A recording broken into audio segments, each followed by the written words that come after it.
जय हिंद। आप सभी स्टूडेंट को स्वागत है आप सभी छात्रों का आज की क्लास में। बच्चों, आज हम आपके संस्कृत एग्ज़ाम के लिए 50 से भी ज़्यादा महत्वपूर्ण और वीवीआई ऑब्जेक्टिव क्वेश्चंस आप सभी छात्रों के लिए लेकर के आए हैं। ये क्वेश्चंस आपके संस्कृत परीक्षा के लिए बहुत ही महत्वपूर्ण है। तो चलिए जल्दी से सही बच्चे इन सारे प्रश्नों को याद कर लेंगे। ठीक है, चलिए हम आपको याद करा देते हैं, पर उससे पहले सभी बच्चों को कहना चाहते हैं कि अपने सोशल साइंस और साइंस के वीवीआई ऑब्जेक्टिव क्वेश्चन के लिए जल्दी से हमारे चैनल को सब्सक्राइब कर लीजिएगा। ठीक है, चलिए क्लास को शुरू करते हैं और पहले प्रश्न को देखेंगे और आंसर भी करेंगे। चलिए, प्रश्न है चरित्र का निर्माण किससे होता है। चलिए जल्दी जल्दी क्वेश्चन को देखेंगे। चरित्र का निर्माण किससे होता है, तो इसका जो आंसर हो जाएगा वो होगा संस्कारों से। ठीक है, क्या होगा आंसर, वो हो जाएगा ए हो जाएगा कि चरित्र का निर्माण किससे होता है, संस्कारों से होता है। चलिए अगले क्वेश्चन को देखेंगे। शैशव संस्कार कितने हैं। प्रश्न है शैशव संस्कार कितने हैं, तो इसका जो आंसर हो जाएगा वो हो जाएगा 6, यानी कि हमारा आंसर जो होगा वो हो जाएगा ए, यानी शैशव संस्कार कितने हैं, तो 6 हैं।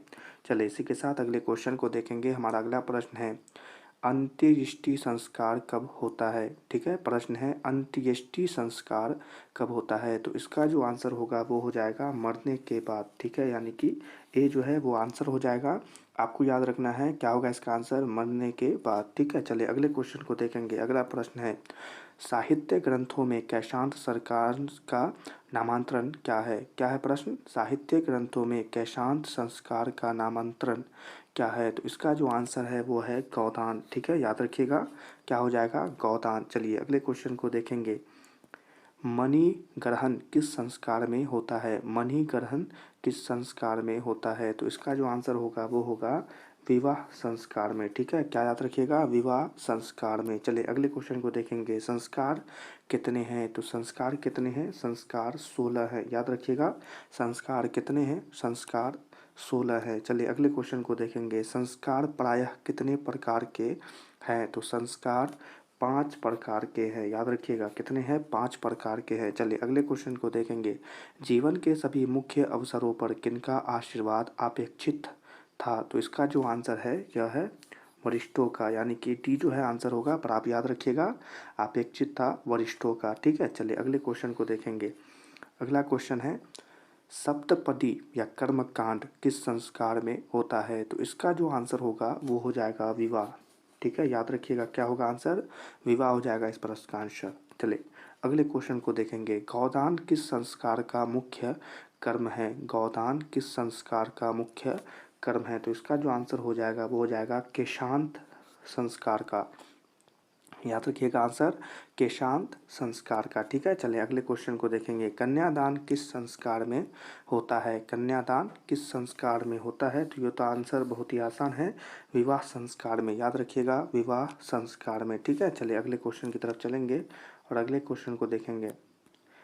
अंतिम शिक्षा संस्कार का नाम क्या है। अंतिम शिक्षा संस्कार का नाम क्या है, तो इसका जो आंसर है वो यहाँ देख लें, समावर्तनमा। ठीक है, याद रखिएगा समावर्तनमा। ठीक है, चलिए अगले क्वेश्चन को देखेंगे। विवाह संस्कार के अंतर्गत क्या नहीं आता है, तो विवाह संस्कार के अंतर्गत क्या नहीं आता है, तो गौदान नहीं आता है। याद रखिएगा गौदान नहीं आता है। अगले क्वेश्चन को देखेंगे। शैक्षणिक संस्कार कितने हैं। शैक्षणिक संस्कार कितने हैं, तो 5 है। शैक्षणिक संस्कार कितने हैं, तो 5 है। ठीक है, चलिए अगले क्वेश्चन को देखेंगे। सीमंतोन्नयन किस प्रकार का संस्कार है, तो इसका जो आंसर हो जाएगा वो होगा जन्म पूर्व संस्कार। याद रखिएगा जन्म पूर्व संस्कार। चलिए अगले क्वेश्चन को देखेंगे। प्राचीन काल में शिष्यों को क्या कहा जाता था। प्राचीन काल में शिष्यों को क्या कहा जाता था, ब्रह्मचारी। ये भी आंसर बहुत ही आसान है, ब्रह्मचारी। याद रखिएगा। चलिए अगले क्वेश्चन को देखेंगे। प्राचीन संस्कृति की पहचान किससे होती है, तो प्राचीन संस्कृति की पहचान किससे होती है, कर्मों से होती है। याद रखिएगा किससे होती है, कर्मों से होती है। याद रखिएगा। चलिए अगले क्वेश्चन को देखेंगे। जन्म पूर्व कितने संस्कार हैं, तो जन्म पूर्व 8 संस्कार हैं। जन्म पूर्व 8 संस्कार है। ठीक है, चलिए अगले क्वेश्चन को देखेंगे। अगला प्रश्न आ गया है, चले मनुष्य गृहस्थ जीवन में कब प्रवेश करता है। मनुष्य गृहस्थ जीवन में कब प्रवेश करता है, तब आंसर क्या होगा, क्षौर कर्म के बाद। याद रखिएगा क्षौर कर्म के बात है। चले अगले क्वेश्चन को देखेंगे। भारतीय जीवन में किस काल से संस्कारों का महत्व चला आ रहा है? तो इसका भी आंसर क्या होगा? बहुत ही आसान, प्राचीन काल से। याद रखिएगा, प्राचीन काल से चला आ रहा है। चलिए अगले क्वेश्चन को देखेंगे। पुंसवन संस्कार कब होता है? पुंसवन संस्कार कब होता है? तो जन्म उपरांत, ठीक है, जन्म उपरांत, ठीक है, याद रखिएगा। अगले क्वेश्चन को देखेंगे। वागदान किस संस्कार में होता है? वागदान किस संस्कार में होता है? तो उपनयन, याद रखिएगा, उपनयन में होता है। चलिए अगले क्वेश्चन की तरफ चलेंगे। भारतीय संस्कृति की अद्वितीय विशेषता क्या है? भारतीय संस्कृति की अद्वितीय विशेषता है संस्कार। याद रखिएगा, संस्कार है अद्वितीय विशेषता, ठीक है। चलिए अगले क्वेश्चन को देखेंगे। समावर्तनम संस्कार का उद्देश्य क्या है? तो इसका उद्देश्य क्या है? गुरु गिर से गृहस्थ जीवन में प्रवेश करना, ठीक है, याद रखिएगा, गुरु गिर से गृहस्थ जीवन में प्रवेश करना आंसर हो जाएगा इसका। चलिए अगले क्वेश्चन को तरफ चलेंगे।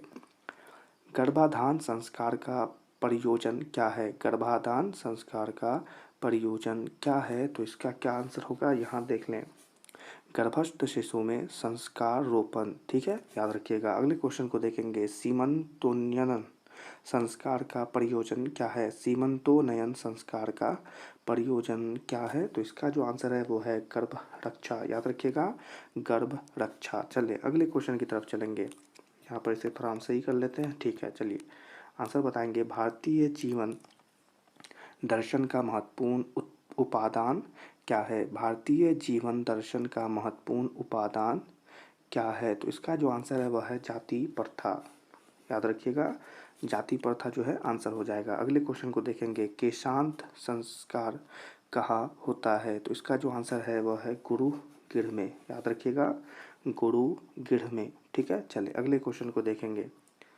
पुंसवन संस्कार का उद्देश्य क्या है? पुंसवन संस्कार का उद्देश्य है गर्भ धारण, याद रखिएगा, क्या हो जाएगा इसका आंसर? गर्भ धारण, ठीक है। चलिए अगले क्वेश्चन की तरफ चलेंगे। किस संस्कार को गोदान भी कहा जाता है? तो इसका जो आंसर है वो है केशांत, उसे गोदान भी कहते हैं और केशांत भी कहते हैं। चलिए अगले क्वेश्चन को देखेंगे। लाजा होम कर्मकांड किस संस्कार में होता है? लाजा होम कर्मकांड किस संस्कार में होता है? तो विवाह हो जाएगा इसका आंसर, कि विवाह में होता है, ठीक है। चलिए अगले क्वेश्चन की तरफ चलेंगे। हमारा अगला प्रश्न आ गया है।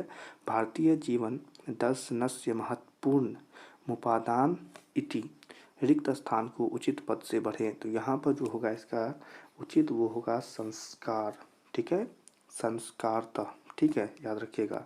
अगले क्वेश्चन को यहाँ पर देख ले। जन्म पूर्व संस्कार क्यों किया जाता है? जन्म पूर्व संस्कार क्यों किया जाता है? तो यहाँ पर जो इसका आंसर है वो सब हो जाएगा, यानी कि गर्भ रक्षा के लिए, गर्भस्थ में संस्कार रोपण हेतु और गर्भवती की प्रसन्नता के लिए, ठीक है, याद रखिएगा। ये तीनों जो है आंसर हो जाएगा, इसी के लिए इसका आंसर है इनमें से सभी, ठीक है।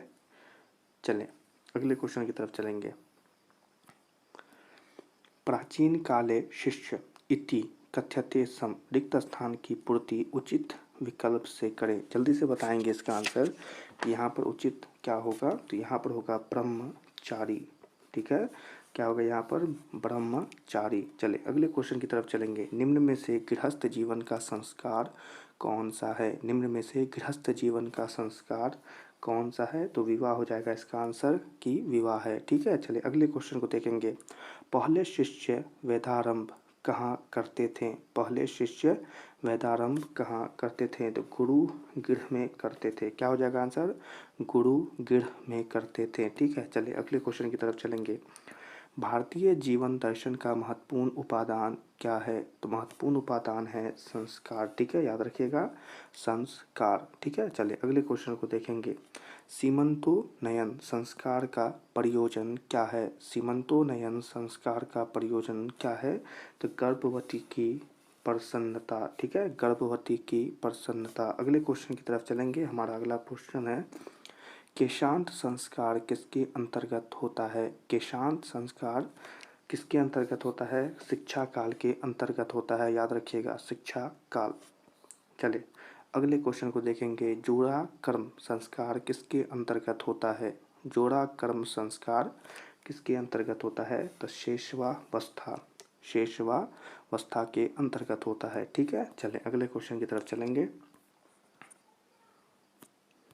चलिए, प्रश्न है, मंडप का निर्माण किस संस्कार में होता है? मंडप का निर्माण किस संस्कार में होता है? तो इसका जो आंसर बहुत ही आसान है, विवाह में होता है। ठीक है ना, सभी बच्चों को पता होगा। चलिए इसी के साथ अगले क्वेश्चन को देखेंगे। बचपन में कितने संस्कार होते हैं? तो बचपन में 6 प्रकार के संस्कार होते हैं। ठीक है, 6 हो जाएगा इसका आंसर, यानी कि 6। ठीक है, चलिए अगले क्वेश्चन की तरफ चलेंगे।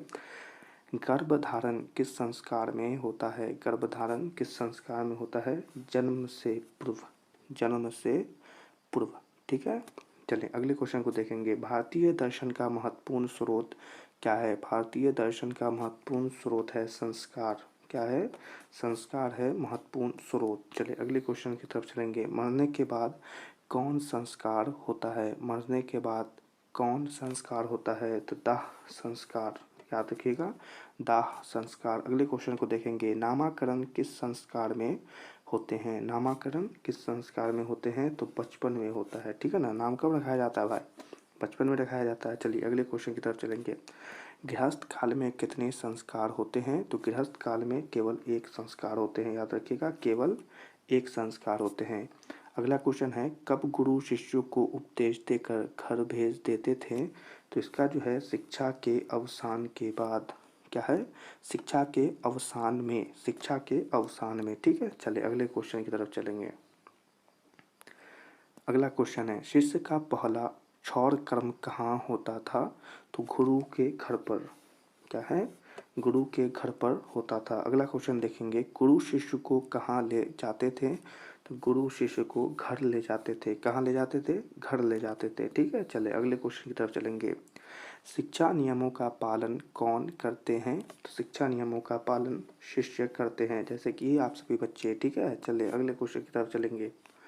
गुरु शिष्यों को क्या देकर घर भेजते थे? गुरु शिष्यों को क्या देकर घर भेजते थे? उपदेश देकर घर भेजते थे, उपदेश। ठीक है, अगले क्वेश्चन को देखेंगे। प्राचीन काल में शिष्य वेदारंभ कहाँ करते थे? तो शिष्य वेदारंभ कहाँ करते थे? गुरु के घर पर। ठीक है, याद रखिएगा, गुरु के घर पर। चले अगले क्वेश्चन को देखेंगे। भारतीय संस्कृति का परिचय किसमें दिखाई पड़ता है? भारतीय संस्कृति का परिचय किसमें दिखाई पड़ता है? तो संस्कार में दिखाई पड़ता है, याद रखिएगा, संस्कार में दिखाई पड़ता है। अगले क्वेश्चन को देखेंगे। अंतिम शिक्षा संस्कार का नाम क्या है? तो इसका नाम है समावर्तनम, समावर्तन। ठीक है, याद रखिएगा, समावर्तन। इसी के साथ ये क्वेश्चंस आपके संस्कृत के समाप्त होते हैं। ये आपके 50 से भी ज़्यादा, 50 प्लस यानी कि 50 से भी ज़्यादा महत्वपूर्ण और वीवीआई ऑब्जेक्टिव क्वेश्चन है। तो जल्दी से अपनी परीक्षा से पहले इन प्रश्नों को याद कर लीजिए, इससे आपके परीक्षा में बहुत ऑब्जेक्टिव आने वाले हैं। ठीक है, तो इसे याद कर लीजिएगा जल्दी से। और सभी बच्चों से कहना चाहते हैं कि हमने अपने चैनल पर संस्कृत की और भी क्लासेस दी है, तो जाइए जल्दी से और उन क्लासेस को भी जा कर के देख लीजिएगा। और आप सभी बच्चों के लिए हम सोशल साइंस में और साइंस में भी बहुत ही महत्वपूर्ण और वीवीआई ऑब्जेक्टिव क्वेश्चन इन 2 दिनों में बहुत हम आपको लाने वाले हैं। कम से कम आपको 500 से भी ज़्यादा ऑब्जेक्टिव क्वेश्चन हम देने वाले हैं। इसके लिए सभी बच्चों से निवेदन है कि अपने सोशल साइंस और साइंस एग्ज़ाम के लिए जल्दी से हमारे चैनल को सब्सक्राइब कर लें, क्योंकि उसमें हम आपको बहुत ही महत्वपूर्ण ऑब्जेक्टिव क्वेश्चन देने वाले हैं। ठीक है, तो चलिए जल्दी से सब्सक्राइब कर लीजिएगा और हम सभी छात्रों से मिलेंगे अगली क्लास में। आज की क्लास पसंद आई हो तो इस क्लास को लाइक कर दीजिएगा, हमारे चैनल को सब्सक्राइब कर दीजिएगा। आज की क्लास आपको कैसी लगी कमेंट में ज़रूर बताइएगा। सभी छात्रों से मिलेंगे अगली क्लास पे। तब तक के लिए आप सभी छात्रों को जय हिंद।